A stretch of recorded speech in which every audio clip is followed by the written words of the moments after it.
Shalom, salam sejahtera untuk kita semua. Yang terhormat Ibu Francisca Ponto STMT, selaku dosen pengampu mata kuliah Bahasa Indonesia, kelas TIK 1031B. Saya, Holy Priscilla Pian, NIM 210211060041. Pada kesempatan kali ini, saya akan mempresentasikan proposal penelitian yang telah saya susun dengan judul Pengaruh Media Sosial terhadap perilaku siswa dan siswi SMA Negeri 1 Kawangkoan. Adapun 3 pokok bahasan yang akan dibahas. Yang pertama pendahuluan, yang kedua tinjauan pustaka, dan yang ketiga metode penelitian. Yang pertama kita masuk pada pendahuluan. Peneliti dalam menulis proposal ini dilatar belakangi oleh beberapa masalah, yakni di era digital ini tentu sangat banyak bermunculan teknologi maupun sarana komunikasi yang canggih dan menarik. Salah satunya media sosial. Namun terlepas dari kemudahan yang ditawarkan media tersebut, terdapat dampak negatif yang dapat merugikan pengguna dan orang-orang di sekitarnya. Contohnya pertama, berkurangnya interaksi interpersonal secara langsung atau tatap muka. Yang kedua, munculnya kecanduan yang melebihi dosis. Dan yang ketiga, masalah etika dan hukum dikarenakan konten yang melanggar moral, privasi, serta peraturan. Di dalam media sosial, siapapun dapat dengan bebas berkomentar dan menyalurkan pendapat tanpa rasa khawatir. Hal ini dikarenakan dalam internet, khususnya media sosial, sangat mudah memalsukan identitas atau jati diri untuk melakukan suatu tindakan-tindakan kejahatan. Di masa sekarang ini, remaja usia sekolah berusaha mencari identitasnya dengan bergaul bersama teman-teman sebayanya. Namun seringkali mereka beranggapan bahwa semakin aktif dirinya di media sosial, maka mereka akan dianggap semakin gaul, keren, dan populer. Sedangkan remaja yang tidak mempunyai media sosial biasanya dianggap kuno atau ketinggalan zaman dan kurang gaul. Hal-hal inilah yang menjadi salah satu pemicu berubahnya perilaku remaja.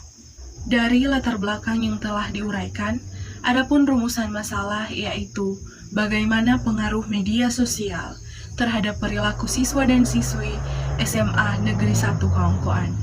Adapun batasan masalah yaitu pertama, pengaruh media sosial di kalangan remaja, khususnya bagi siswa-siswi SMA Negeri 1 Kawangkoan, dan yang kedua, peranan media sosial di kalangan remaja, khususnya siswa-siswi SMA Negeri 1 Kawangkoan.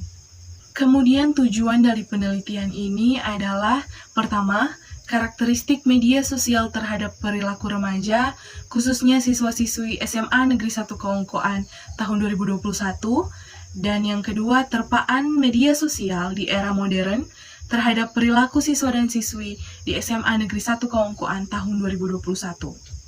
Adapun manfaat yang diharapkan dari penelitian ini, yang pertama, penelitian ini diharapkan dapat menambah rujukan keilmuan dalam penelitian selanjutnya mengenai terpaan media sosial di era modern terhadap perilaku remaja.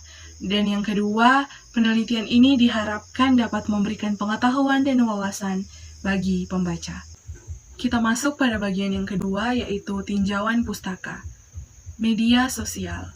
Media sosial adalah saluran atau sarana pergaulan sosial secara online di dunia maya. Para pengguna media sosial berkomunikasi, berinteraksi, saling mengirim pesan, dan saling berbagi informasi. Kini Twitter, Instagram, Facebook, dan TikTok merupakan aplikasi media sosial yang sangat digemari semua lapisan masyarakat, khususnya kalangan remaja. Saat ini teknologi internet dan mobile phone makin maju, maka media sosial pun ikut tumbuh dengan pesat. Kini untuk mengakses Facebook atau Twitter bisa dilakukan di mana saja dan kapan saja hanya dengan menggunakan mobile phone. Dapat kita lihat bagaimana perbedaan dulu saat belum ada media sosial dan sekarang di mana media sosial sudah berkembang dengan pesat. Adapun ciri-ciri media sosial sebagai berikut. Pertama, pesan yang disampaikan tidak hanya untuk satu orang, melainkan bisa untuk banyak orang. Yang kedua, pesan yang disampaikan bebas, tanpa harus melalui suatu gatekeeper. Dan yang ketiga, pesan yang disampaikan cenderung lebih cepat dibandingkan dengan media lainnya.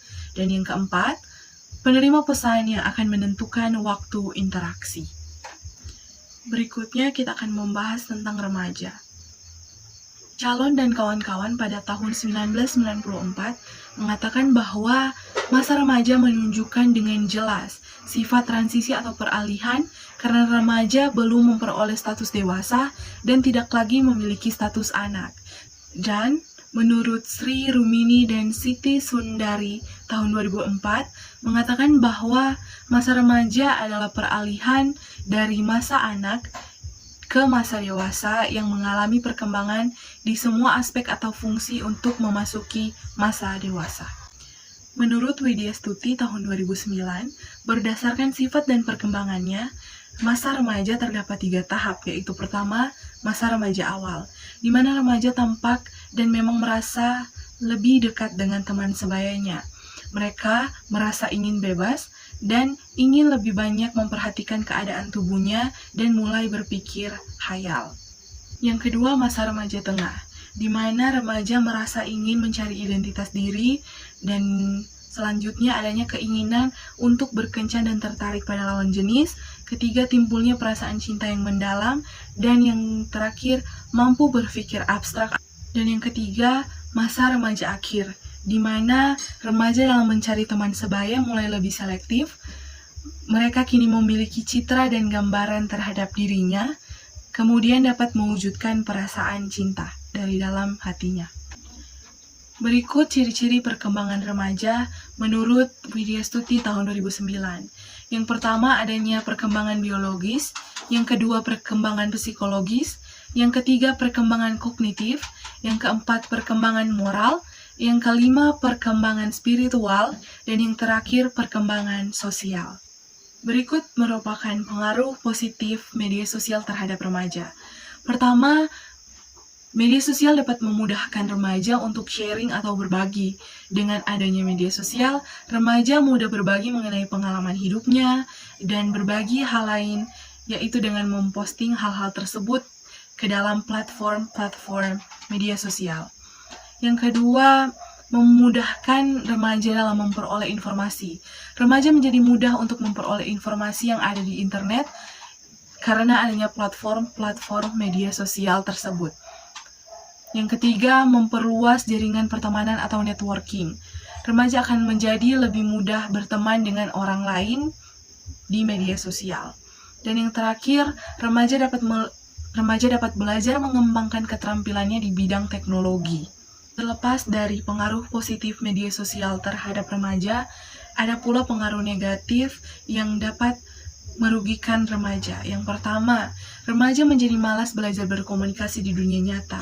Yang kedua, situs dan jejaring sosial akan membuat remaja lebih mementingkan diri sendiri. Mereka menjadi tidak sadar akan lingkungan di sekitar mereka karena kebanyakan menghabiskan waktu di internet. Dan yang ketiga, menjadikan seorang remaja menjadi malas belajar karena terlalu sering menggunakan jejaring sosial untuk bermain game. Kita masuk pada bagian yang ketiga, yaitu metode penelitian. Jenis penelitian. Penelitian ini menggunakan pendekatan kuantitatif. Penelitian kuantitatif digunakan untuk meneliti pada populasi atau sampel yang biasanya ditentukan secara acak untuk diambil data-datanya dengan tujuan untuk menguji hipotesis yang telah diajukan. Yang kedua, tempat penelitian. Tempat pelaksanaan penelitian ini yaitu di SMA Negeri 1 Kaungkoan, di Jalan Ranowangko, Talikuran, Kecamatan Kaungkoan Barat, Kabupaten Minahasa, Provinsi Sulawesi Utara. Dalam melakukan penelitian ini, peneliti menggunakan teknik pengumpulan data yang pertama yaitu dokumentasi. Dokumentasi digunakan untuk mencari tahu tentang data-data awal yang berkenaan dengan penelitian, seperti ada berapa banyak akun media sosial yang dimiliki para siswa. Dan yang kedua, wawancara. Teknik wawancara dalam penelitian ini menggunakan teknik wawancara bebas terpimpin. Ari Kunto tahun 2013 menjelaskan bahwa wawancara bebas terpimpin adalah wawancara yang dilakukan dengan mengajukan pertanyaan secara bebas, namun masih tetap berada pada pedoman wawancara yang sudah dibuat. Dan yang terakhir, metode analisis data. Metode analisis data terbagi menjadi dua. Yang pertama, metode analisis data tahap awal, dan metode analisis data tahap akhir. Pada metode analisis data tahap awal dilakukan untuk mengetahui kondisi antara kelompok eksperimen dan kelompok kontrol. Hal ini dilakukan supaya kelompok eksperimen dan kelompok kontrol tidak terjadi perbedaan secara signifikan. Maka dari itu akan dilakukan uji normalitas dan uji homogenitas. Yang kedua yaitu metode analisis tahap akhir. Dalam metode analisis tahap akhir ini akan dilakukan uji perbedaan dua rata-rata, yaitu untuk menguji adanya perbedaan perilaku antara siswa yang bermain media sosial dengan intens dengan siswa yang tidak suka bermain media sosial. Demikian presentasi proposal penelitian saya di hari ini. Terima kasih atas perhatiannya. Mohon maaf jika ada salah-salah kata yang saya ucapkan. Salam sejahtera untuk kita semua. Shalom.